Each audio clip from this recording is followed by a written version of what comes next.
All right, everybody. Welcome to another episode of Liquidation Live. This is episode number 9. We're with Dan from Liquidation Pros, and tonight we're going to be talking about hiring help. Hiring help not only in liquidation, but across your reselling business. Is it right for you, and what are you looking to do? We have a bunch of questions ironed out. We're going to go through topics. We're going to go through how our sales have been for the week in liquidation, thrifting, and then get in the topics, and then we'll take question and answer. So, Dan, if you want to introduce yourself. Hey, what's going on, guys? Dan Cal here, Liquidation Pros. I think most of you know who I am. If you don't, once again, my name is Dan, and I have a liquidation kind of side business that I run and manage, as well as a full-time job and a family of, we're 6, so me and my wife and 4 kids. I just enjoy coming on YouTube, speaking about how I've grown my business and how can hopefully help you guys do the same thing. So I'm excited about this topic because this is something that I started. I have some notes here. In 2016 is when I hired my first employee. So, and she's still with me now 3 years later. So that's pretty exciting. Up to 4 employees, and one of which is a virtual assistant, or I say 4 helpers, 4 contract employees, whatever you want to describe. But I also do have a virtual assistant who is overseas. So I can also talk about that tonight if anyone's interested in that information. And just as a caveat, this is not tax advice. This is just our experience. So follow up with your tax professional if you have any further questions. But Dan, I think you always pose an interesting question. And if you want to subscribe to Dan's channel, but down below, I think it's the first link under the description for the show. Give him a sub because it'll most likely be on his channel. We alternate every week, next week. But interesting question you always pose, and I think it's really that lead in is want to go, right? What type of business are you looking to get into? If it's just a hobby, is hiring or asking for help the right way to go? Or are you looking to scale your business to the next level? Those are kind of the 2. What would you think, Dan? Yeah, and I've even broke it down to 3 different categories. Like you said, is it like a hobby business? Some would refer to it as like a side hustle. Or is it a lifestyle business to where you're trying to build something to where you can live a little bit more of your life doing other things, but have this business generate income for you? And then the third and final would be like, are you trying to build a corporation where you have 10, 20, 30 employees at a warehouse? And it's just really what your mindset is. Not everyone is going to want to have an employee or someone that they feel responsible for. For me, it comes naturally. I'm more of a project management type background, so it's not really an issue. And the first question you should really ask yourself is like, why should I hire somebody, and do I want to manage having someone underneath me? If your answers to that are kind of you're unsure or no, maybe this isn't really, you're not quite to that point yet. You're still probably in that hobby mindset. But I'm trying to build my business to where if I leave for 2 weeks, my sales don't decline, my listings still get up, shipments still get out, all that stuff. And I'm just kind of overseeing the process. And you think about the natural progression, right? I never said so. Back when you first started, you would buy what? A couple items, you'd list them, and you'd say, okay, I could do this. And then you start saying, okay, I want more than 1 sale a week. I want more than 1 sale a day. I want more than 10 sales in the weekend. And you kind of look towards that and say, okay, how can I get to a spot where I can do that and put less work into it and spend time in other areas? And as you start adding stuff to your business, you kind of think, okay, I'm kind of getting overwhelmed. My death pile is growing. That stuff could be listed. I could be making more money than I am right now. Right. And if you think, I was going to say, to add to that, if you think about it, liquidation is going to help take you to that next level. Like prior to that, I was doing auctions, flea markets, yard sales, whatever, to find inventory. But now I can have 3 or 4 pallets delivered to my doorstep, which is over 1,000 items. It could take a couple weeks to process. But there's not that time of me having to go out and find the items. They're coming right to me. And then I'm having my help process, list, photograph, all that stuff. So when you're getting like to the next level and starting thinking about people, you can also, like if you still want to go out and do the yard sales and enjoy that, that's fine, and find that awesome deal. It's going to happen. I still do that. But the liquidation for me is like I can basically source inventory from the comfort of my home. Exactly. Yeah. Right. How can you accomplish more doing less? And Yep. I find with the help, it allows me to focus on areas that I'm kind of neglecting. So for me, when you said you bring in tons of pallets, right? That'd be very hard to do with just one person with a full-time job during the day. Going through everything and be able to accept more volume. For me, with the thrifting stuff, I can kind of put that to the side and still know that's going to get listed, and then focus on liquidation with the harder aspects of it that might be more difficult to teach somebody. So when you're looking at help, you want to look at, okay, what level of effort do I want someone else to put in? Or what level of effort do I want to give away to somebody that someone else could easily tackle? Yep. And a perfect example would be when I started getting into liquidation, my first order, which I've talked about in other shows, was 3 pallets of like video game accessories, controllers, whatever. And I think it was only 4 or 5 weeks later that he contacted me with 5 pallets of phone cases and DVDs, and there was some more video games mixed in. I hadn't even put a dent in that first order, but I knew that I couldn't pass that second deal up. But what happened was I quickly built a backlog that I was like in over my head, busting my butt to try to, get this stuff inspected, listed, researched, all that stuff. Whereas now, like last week, we got 3 pallets in, and in 4 days, two to three people have already processed the majority of it. It's just like a totally different mindset of how much you can go through and process when you have help. And it really, your bottom line, people are worried about like, well, how much is that going to cost? It's so small compared to what you can actually make off of that. Once you have them up to speed, it's like, if you can get lucky and get some good help, they can probably work as fast or as good as you can once they're up to speed. Easily. I mean, if you think about, I always focus on numbers down to the item level. If you think about help, for me, it's probably about $1 extra an item. Would you give up making $10 to make $9 an item? If you could list double your items and have your throughput doubled, I certainly would. I'm doing it now. A lot of the help now, I'm able to take a little less profit, which I'm okay with, but my throughput is increasing, right, exponentially. And if you think about liquidation, when you're receiving those pallets and those boxes in, either you're focusing on that area, you can do that yourself now and give something else to somebody, or you can swap it, right?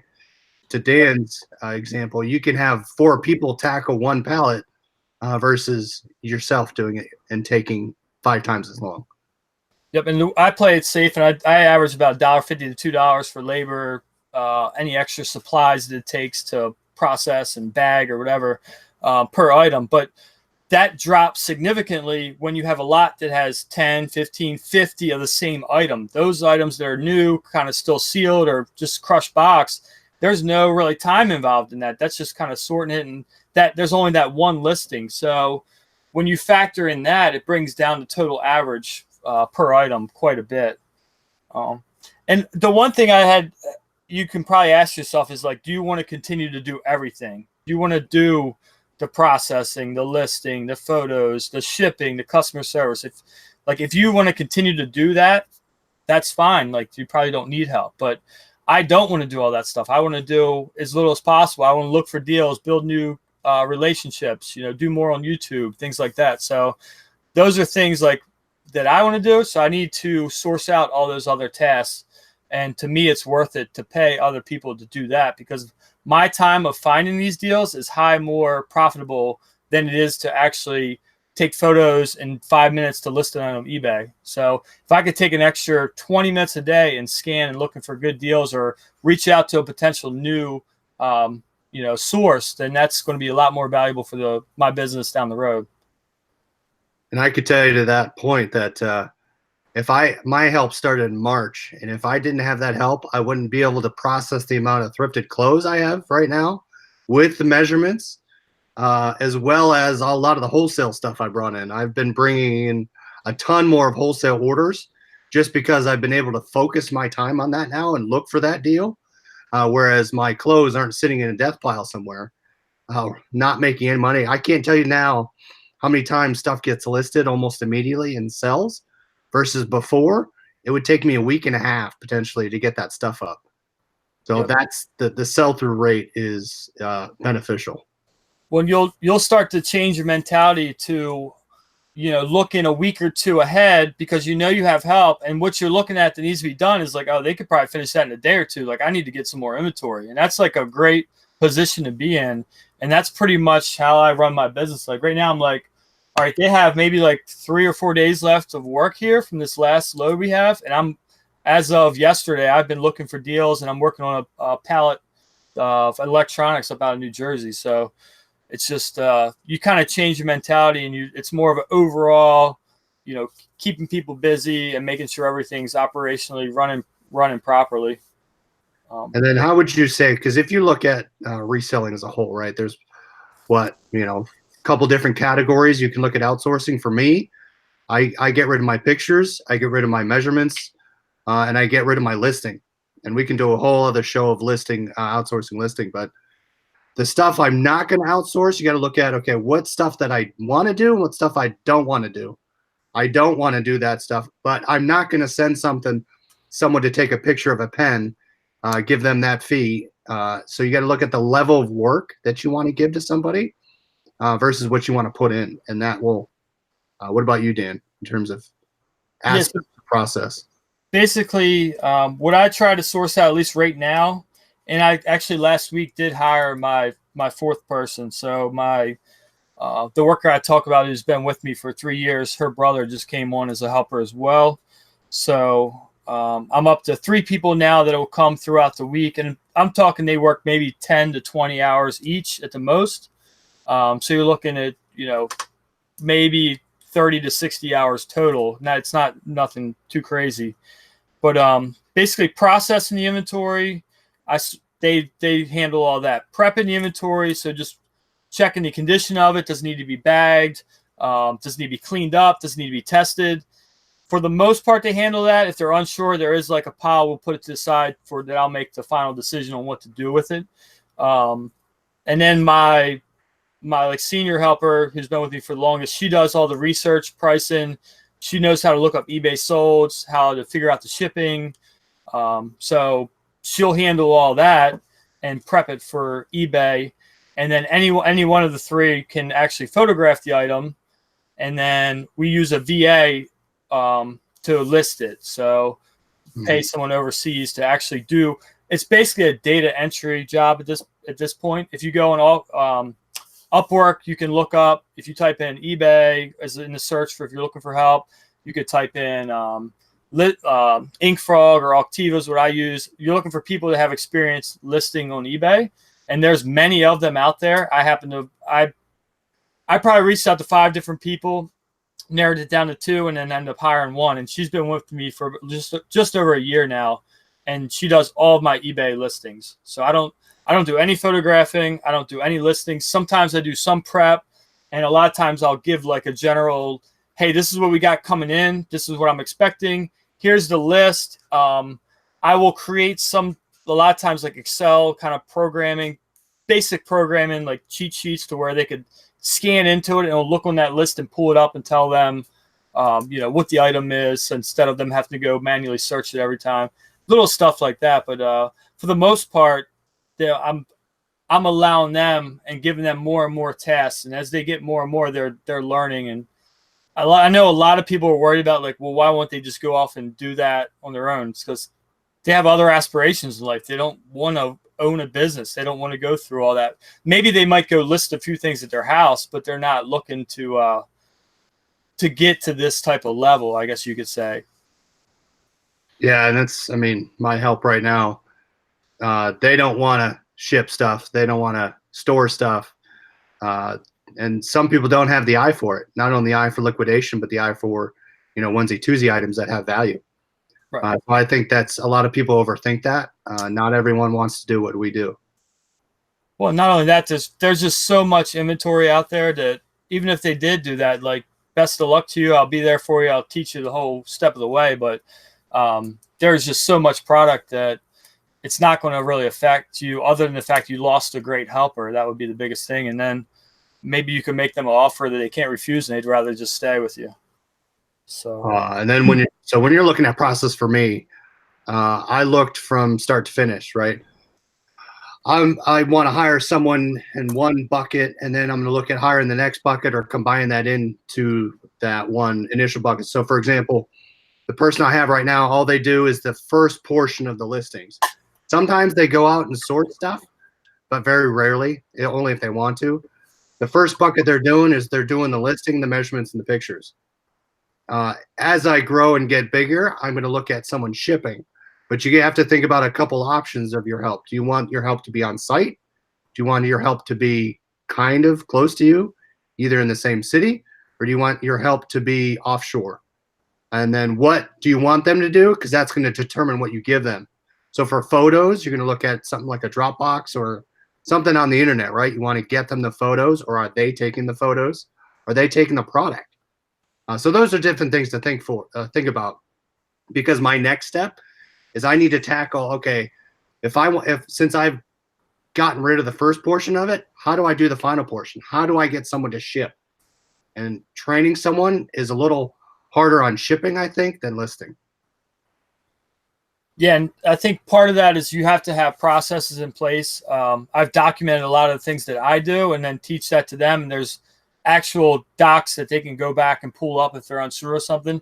Like when I'm going on vacation for a week in August, I won't change my handling time for more than 2 or 3 days because I know that I'll have help coming here to work at least every other day.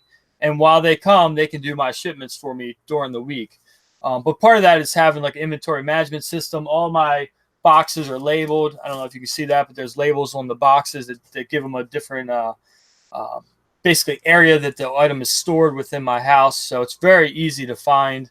And all of our shipment information is already pre-populated into eBay. So we know what the shipping weight's going to be. We know how we're going to ship it, priority or first class or FedEx, whatever it may be. We know it's basically them just putting it into the proper box and getting it shipped out. So it's really not that bad once you get it all streamlined.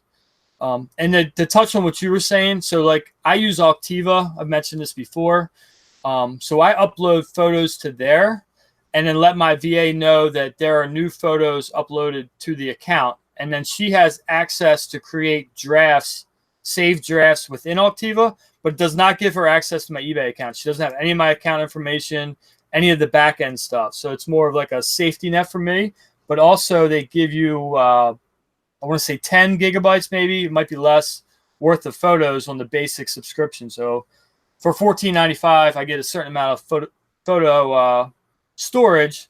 I upload them and then send her a message and let her know that they're there and ready for her to start working. So then she'll message me back, everything is prepped and ready, or everything's listed, no issues. I go through and do a quick check, make sure everything looks as it should, and list them. And then if there's Octiva, if it doesn't list, there's normally an error within the information. So maybe they didn't add a UPC, but they said it was new. Well, that won't list if you say it's new and you didn't add a UPC. So I do a couple quick checks, go through, might have to add a few things. Most times now it's 100% no issues, and I just hit a couple buttons. And for those that follow me on like Instagram, you'll see that process sometimes in my stories. I'll do like, okay, we have 78 listings ready to go. Click list, and then go back to eBay, refresh, and it's like, boom, 78 listings added, $5,000 more to my account. So it's pretty awesome. That part of it is what I love the most. Like just being able to see that all that work get done, but not have to do it. Like that's to me is what's amazing about it. And the idea, I was just going to say that the feeling of being able to buy stuff, like I can buy stuff now and I just give it to the person and that's it. It gets listed and it sells. I have to worry about the shipping, but the not worrying about getting it listed, getting the price up there, and getting all that work done without me even touching it. I mean, that's amazing. That's to be able to then, okay, what can I do next to make it as untouchable as possible? And that's kind of the goal, as we had talked about. But just so everyone knows, I still do 90% of shipment unless I'm out of town. If I'm behind on shipping and it's like late and I need something for my helper to do, I will tell them to start doing shipping. But for the most part, I do all the shipping and I also do all the customer service. And then I'm starting to give away some of the Amazon responsibilities, but for the most part, I do the majority of my Amazon account. Yeah. Other than like labeling, bagging, that stuff, obviously I source out. But as far as adding product, changing pricing, anything like that on the back end, I would handle all that for now, anyway. So I kind of broke it up. To your point, I broke it up. I started really small. I started with Google Sheets. I gave my person access to the Google Sheet, and all I said was, "Here's my bag of Goodwill stuff. Cut the tags off, write the title." And I had a Google Doc. I basically wrote down in the Google document, this is exactly how you're going to name the item, brand, size, color, and any other unique item on it. And so they can reference that document if they need it. And in the Google Sheet had the title and the measurements. So I started there. That is as simple as I went. I would then take that information, take the pictures off my Dropbox, which she would post on the Dropbox, and I would do the listing. So I just said that was taking me too much time. How do I get rid of the listing part? So Dan uses Octiva. I use InkFrog. I have templates in InkFrog. The person will then go to their Dropbox, go to the Google Sheet, paste all that stuff in InkFrog, and list it. They're kind of learning my pricing strategy. So they're pricing the way that I price, and it comes with experience with what they're doing. But now that stuff's already listed, and I look at my listings all the time, and I sort in descending order of what's new, the newest items, and I just double check to make sure that they're within the price range. But it's all pre-filled. Most of it, I want to say 80 to 90% of it's already pre-filled. Yeah, and I've been doing the virtual assistant listing for a year now, and then prior to that, my helper for about 2 years was doing listings. And in that entire length of time, I've only had 2 pricing issues, and one was a couple weeks ago. We listed a new with tags North Face puffer jacket, or whatever you want to call it, for $50 instead of $150. Oh. And I didn't catch that when I was scanning, because normally I'll go through and check all the drafts and just double check real quick. Does the pricing make sense for what it is, and just do a quick roll through. And I didn't catch that one, listed it, and it sold overnight. And the next day I was like, oh God. And it was going to California from Maryland. So it was like $15 to ship it. I'm like, oh my gosh. But I mean, we listed 85 items that night that I didn't have to, take the time to do all that, which would normally take me 8 or 10 hours to do. So to have that one mistake, and honestly, that's probably what I probably actually still paid less than that for that item, because we're normally paying 15 to 20% on average. So it probably cost me 30 and I sold it for 50. It was a mistake, but hey, one more item sold. So there you go. Yep. And that's something you got to think about too, right? Not only hiring help, but what platform are you going to give them access to? What platform are you going to relinquish some sort of control? Is it Amazon? Is it eBay? Is it Facebook Marketplace? And what's the level of potential of loss that you want to hit, right? Dan's mislisting. Do you want to have them create your Amazon shipments and send something wrong in? So those are some of the kind of the pros and cons you have to think about, and how much control or non-control are you going to give? Yep. And just to give some context, in 2014, when I was doing my taxes and speaking with my CPA, we did about 17,000 on eBay that year. And we had a long discussion, and basically he said, I already knew about the $20,000 cap and on PayPal, that if basically you sold more than 20,000, you would get 1099K. So talking to him, explained that situation. He's like, look, do you think you're going to go over that next year? And I said, yeah, based on what this was already like April, like taxes are due. And I was like, based on where I'm at now, I'm going to, do more than that. And he's like, well, why don't we start an LLC, and you'll be able to write off more, and then you can, get help and this and that and the other. So that's the route I went based on the advice I was given. And here I am now. It's been 5 years, but the long story short is I did 25,000 that following year. So I did go over and got to 1099K, but I had an LLC form. So I had all kinds of other things I could write off. Not that you can do a lot of stuff when you're sole proprietor, but anyhow, the point being though is the following year, still by myself, I did 40,000. That fall is when I hired somebody that next year I did 90,000. So I went from Whoa. 40, from 25 to 40. That ended that year around Christmas time is when I actually was at a Christmas party, talked to my best friend. It's like, hey, do you think your daughter could help me out? This is what I got to do. He's like, oh, yeah, she'd love it. Talked to her. That following year she started, I went from 40 to 90,000. That's mainly because I could have someone doing all these photographs and listings while I could keep finding good inventory. So that's the difference. Whereas on the same track I was on, maybe 60, 65 at the most, based on the amount of time I had to actually do what I was doing. So you're going to see that kind of jump in growth. And I can tell you right now, she didn't get paid that $30,000 difference. She only worked, 100 hours or something for the year. It was very, very part-time.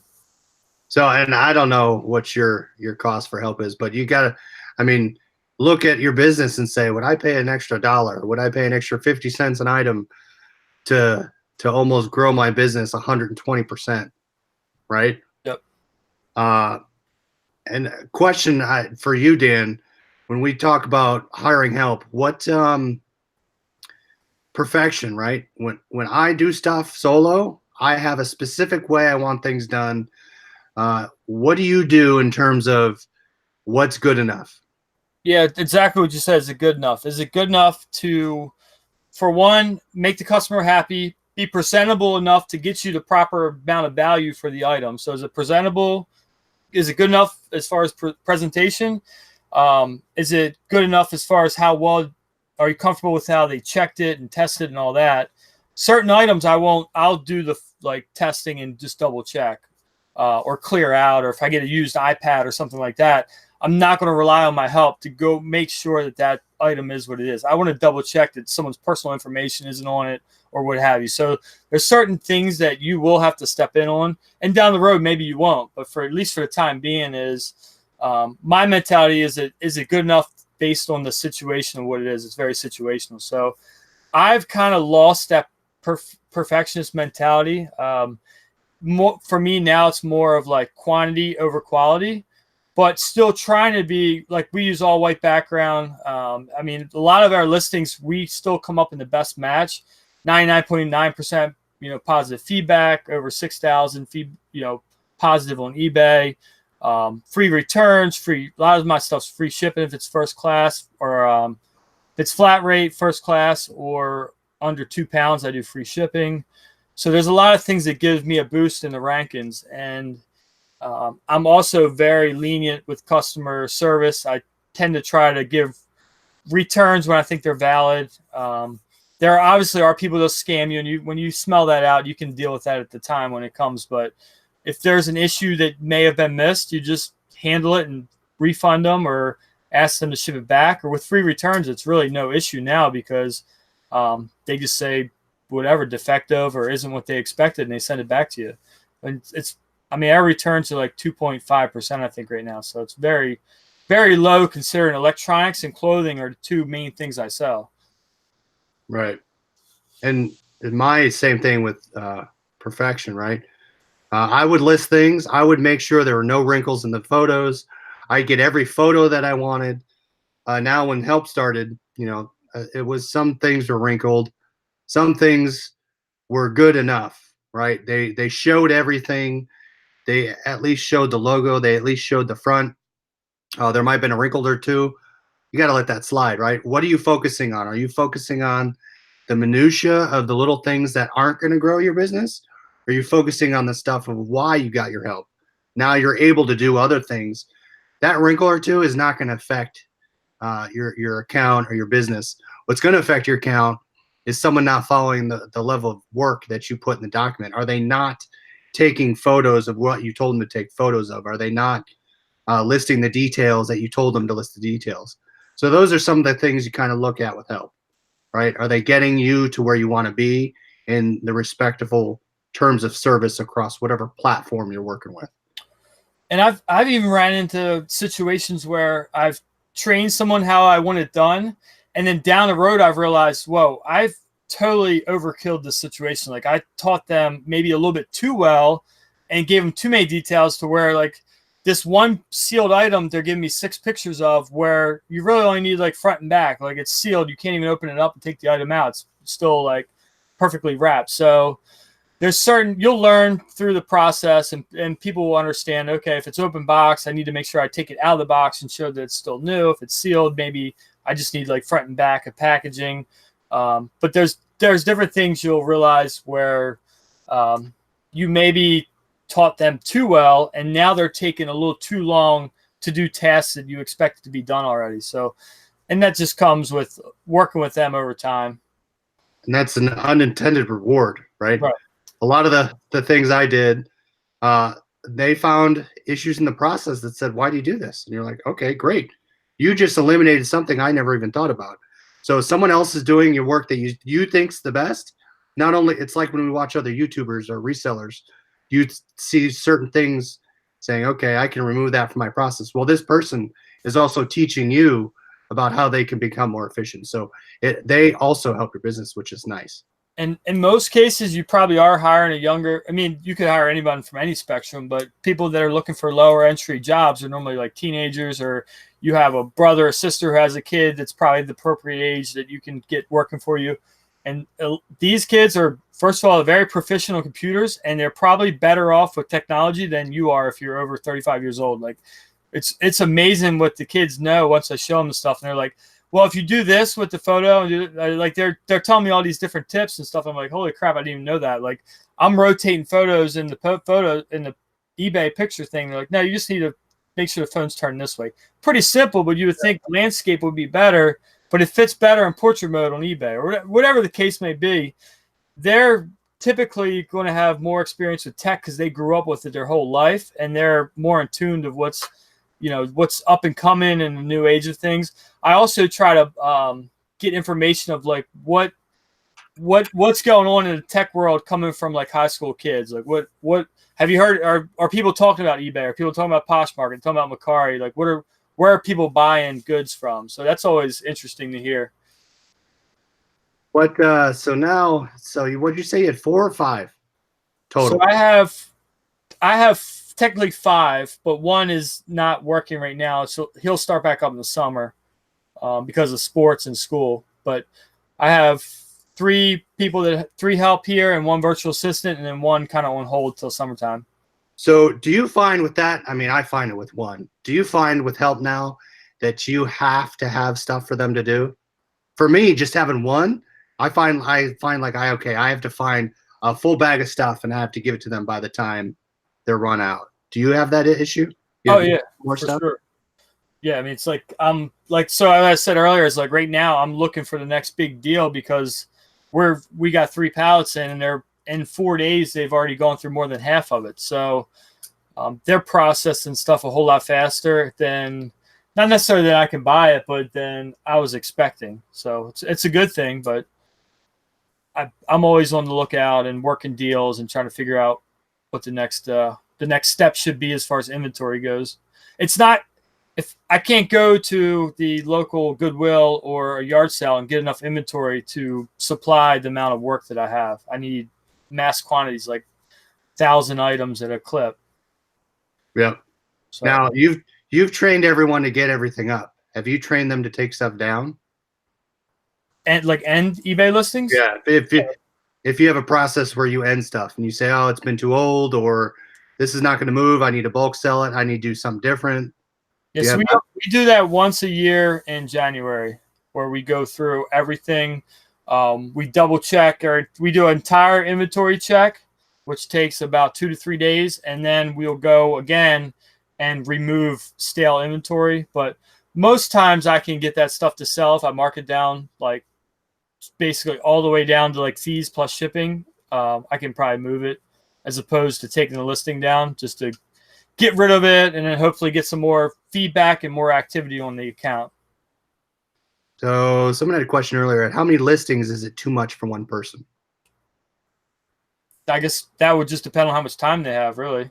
So most of my helpers come like, 4 to 6 hours at a time, a couple days a week. So it's normally, it's different for me because the way I have it set up is sometimes they can roll through 100 items in a couple hours of photographing and creating, the ready to list labels that I have. And then the VA is completely separate from here. And she has, typically I list on eBay once a week. So on Sunday, I send her everything we've done for the week prior.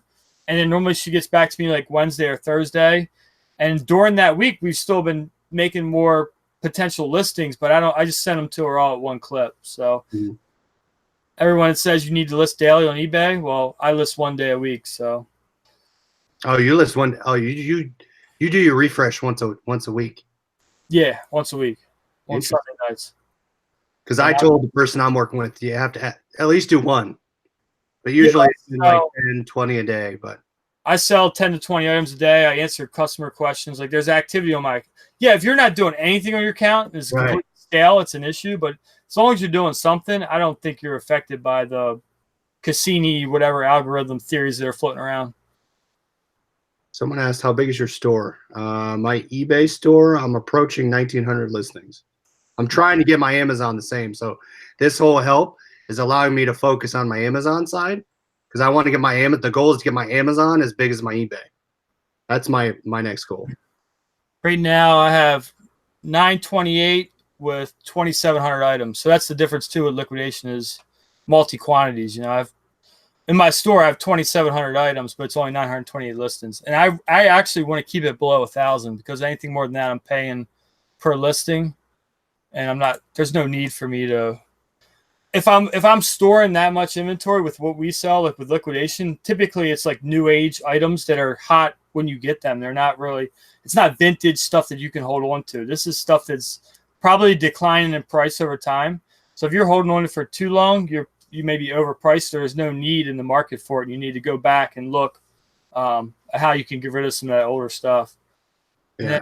I just actually did my eBay, or not eBay, but Amazon on Tuesday because Wednesday was the storage limits, making sure your storage limits were good. Oh, yeah, I got that email too. Yep. So at the time I had 600 and I got it down to just over 300 because I had inventory that's sold out. And you want to make sure if you have inventory that's zero, if you have a listing that's zero inventory that's old, you want to make sure you delete those because that will affect your storage limits. I close mine. Same difference. Delete it, close it. Yeah, if it sells after a little bit, I'll keep it closed because if you get a return on Amazon, you don't want to strain the inventory. You want to have your listing available. Right. I normally keep mine open just in case I get more of that product in the time period. And then my one-offs. Yeah, I'll close them all out before the inventory check, basically. Right. But yeah, if you want to take a minute to say what's up to the chat and answer a few questions, I think that's a great idea. I know I don't need to neglect the chat. We appreciate everyone for coming tonight, but this show is more of kind of like a podcast mentality where hopefully you guys, if you missed it, you can be listening to it down the road and not wonder what we're talking about. Have you used Via Trading? I have not. I'm aware of them, but I haven't used them yet. I have not. My fear with them is they're over in California, so shipping would probably kill me. Yep. Someone says Pac-Man says I want to get help, but waiting for a bigger space. Yeah, that's the other thing. We didn't really talk about the fact of, are you comfortable with someone coming to your space? That's another thing. Like we are, because it's like family. I'm not going to hire some stranger off the street to come to my house with like me having my 4 kids and a baby. But like our network was, we know enough people where, and there's a ton of like nephews and cousins that are getting close to that age of working. So I'm already like thinking about the future of employees that I could potentially hire within the family. So that's the way I look at it. But I'm lucky because I should say my wife and myself, we both have pretty big families. But if you don't have that, I would say someone like a close friend or a close friend's kid, something like that to get started, at least till you can really vet somebody. The other thing you could do is maybe look at like your local Facebook groups. If you have like a neighborhood group that you can go through that where you, maybe a neighborhood kid can help out. So things to think about when you're thinking about hiring. Marrakesh, Dan's channel is linked down below, Liquidation Pros. But I think, Dan, you're what you said is spot on. Just like when you're starting to use eBay, you don't go out and buy a ton of product. You start with stuff around your house. no different than hiring help. You want to start with somebody that a family friend or someone you know, or a family member, because not only do you trust them, but you can learn your processes and how to implement things, and basically how to work with someone else. If you've never had to direct somebody or manage somebody, that might be easier for you to learn that process. So definitely, I would say go that route. Because then, like for me, I'm refining my Google documents. I'm refining my process, my Google Sheets. I'm Dropbox. I'm learning how to use Dropbox. So getting all that stuff down. So if I have to go somebody and have someone ship or have someone come to my house, that's all nailed down, and it's flawless. And you'll also find that you'll start buying based on what's best for your help to process and list, not necessarily what you enjoy now. It's not what they enjoy. It's just what you know. Like for me, a lot of times clothing, like new name brand clothing, is really good for my help to process because it's not testing. There's not a whole lot of it's brand new stuff. There's not a whole lot of issues. It's a little bit harder to get, but I'm buying based on what I think they would be able to handle. So you'll start to get to that point too. Swift Seller says, do Amazon, eBay, send in a shipment to Amazon. Some stuff drastically dropped in price. What would you do? For me, I say depending on the item. I mainly wait it out. I let it sit and wait for my price. I don't want to lose money on it. Well, I don't know. What do you do, Dan? I'm pretty much the same way, unless I think the item is actually an item that's tanked. That can happen where there's specific items. There could be a bulk like sellout of a SKU, and a bunch of people have pallets of thousands of items. It's just never going to. It may rebound in years, but I don't want to keep it in the warehouse. So for the most part, I'll wait it out. But I tend to sell a lot on Amazon. We tend to sell a lot of seasonal stuff. So right now we're doing a lot of summer shorts, things like that, t-shirts, whatever. And that's all been sent in a few months ago. And in 2 or 3 months, we'll start prepping all the winter stuff. And that stuff will be going in the height of the selling season. When I send that stuff in, I put the price in. I don't change it. It pretty much stays. Now in like February, when it's still technically winter, but it's kind of starting to decline. Florida's not buying winter clothes. The South isn't, which they don't really anyway. But anyhow, there's a slight more decline in winter. If that item still hasn't sold and it's already made it through all of Q4 and still sitting there, then I'll start the markdown process and see if maybe it's a pricing issue.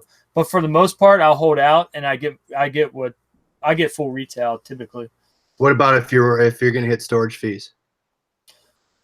Well, then it's already been there for 6 months, so yeah, you've already passed that period of like. It just depends on the item. So I have over 300 listings, which is probably over 1,000 SKUs or 1,000 actual items in Amazon. I have 6 items right now that are subject to storage fees. 6 SKUs are subject, and it was like it was like $35, I think. So yeah. I'll just pay the $35 and not worry about it.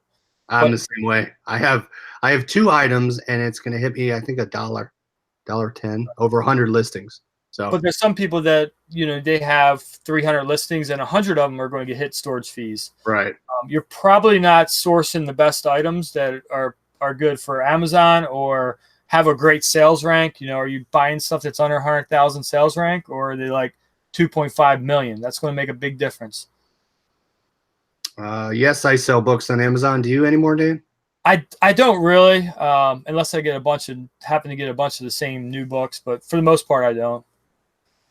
I'm not opposed to it. I think there's a great business model there. I just would rather buy clothing or hard goods. I think there's a more consistent money there with a lot faster velocity. Yep. What did we miss? Did we miss anything? I think there was some earlier, but yeah, if anyone has any other questions, we're going to wrap this up soon. So go ahead and drop them in the comments while we are answering questions. What do we miss on help? I know we could probably have our own show on listings. We could probably just do outsource listing. We could probably do that. Talk about the 5-task process: prep, research, list, ship, and customer service. I mean, between those things, each one of those is an entire show easily. But yeah. I mean, We've covered a lot of that in past shows, though, as well. Yeah.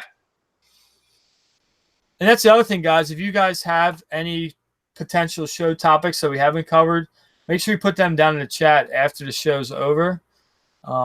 Me and Chris will discuss if it's something we can bring up for a topic of conversation. I think, I mean, you have your liquidation down. If I can get someone that could test electronics, because electronics is pretty specialized. I think if I could find the right person that could take a liquidation.com electronics lot, test it, and list it, oh, that'd be awesome. Yeah, I mean, I think my biggest concern would be like you said, making sure it's the right person. Like if you can find a duplicate of yourself to do that, that's great. But that's going to be hard to find for probably the scale of what the entry level job you have to offer. Mm-hmm. It's going to be tough to do. I think the less potential like problems with an item, the better. So electronics have a lot of potential problems. Yeah. The fact of, is it working perfectly? Is it, is it displaying on the TV? Let's say it's a VCR or whatever. Is it displaying perfectly? Making sure there's nothing rattling inside. There's no loose parts or anything like that. And then they have to pack it perfectly and prep. There's a lot of different things that have to take place for that one item to make, what, 50 or 80 bucks that you had to go out and, well, if you're talking liquidation.com lot, that's a little bit different because they're being shipped to you, but still a lot of risk to where, and what I would oppose to you, the opposite would be buying a pallet of winter coats that are all like North Face, Marmot, Columbia, and you're still going to have that same potential profit margin per item, 50 or 60 bucks. But all they have to do is check it, inspect everything, still got tags, it's brand new, fold it up, bag it, send it off. Right. That's where my mentality is kind of thinking, like, how easy can I make this for them to not have problems for me down the road? Exactly. Darren, thanks for the super chat. Appreciate it. But yeah, so I saw some concerns earlier about having a bigger space for help. You can make a small space work. No different than the amount of product you're bringing in solo. You can even bring in small amounts of items, give them to your help. They don't necessarily come to your house. And you could focus on other things. Your eBay could be free flowing and all you're doing is shipping. So there's different ways to look at how help can help you grow if you're going to do that. And I've basically expanded my little operation 4 different times. When I first hired someone, I was in like the back laundry room. I had half of that, which was probably 10 by 20 maybe, so 200 square feet that I was running. That was enough for me to hire someone. We had a little photograph area, and I had 3 shelves set up for storage. Well, then that gradually moved out into the finished basement to the point now where I have the entire finished basement, which is, I don't remember. It's like around 800 square feet, maybe 1,000. So you can have help if you're comfortable with someone coming to your house. You don't need a whole lot of space. If you can do it there, I'm sure they could. Right. You may not be able to get 3 pallets or whatever, but you can definitely start by having someone come once a week and do your photos and listings. Do you sell more brand new items in your store than used? Probably 50-50 at this point. Depends what you source. What about you? I sell more open box items than probably anything. So like new other. And then Amazon, I only sell brand new on Amazon, but on eBay, that is, it's mostly new other and then some used. Yeah, to your point, I only stick new on Amazon unless it's electronics. But all right. Any other questions in the chat, Dan? Anything else? I think that's about all I got. I mean, like, once again, hiring and having help isn't for everyone. It happens to be something that I had a desire to do, and I knew that would help me grow my business. And now it's like kind of full throttle, and like, what's the next step? Do I want to move out of this and have a warehouse, or do I want to just maintain where I am now? Because I've kind of maxed out what my capabilities are for my space and the amount of help I have. But for every person, every business is going to be different. We're not saying you should or you need to go get help. We're just kind of telling you our philosophies of business on how we're growing our resale business as being like a a small side hustle / lifestyle business.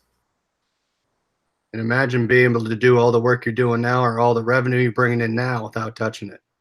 Yep. Right? That'd be amazing. So, all right. Well, thanks for watching, buddy. If you have any questions after the show, leave them in the comments down below. Leave some topics down below if you want to ask later. Last question, does your help come into your house? Yours does, right, Dan? Yes. But they have the option. Most of them have the option to work from home. The VA obviously doesn't, but the others do. An outdoor girl, I meet somebody and I exchange product. That's about it. So, all right, guys. Thanks for watching. We'll talk to you later. As always, subscribe to Dan's channel down below. We'll be there next week. Thanks, guys. See you. See you.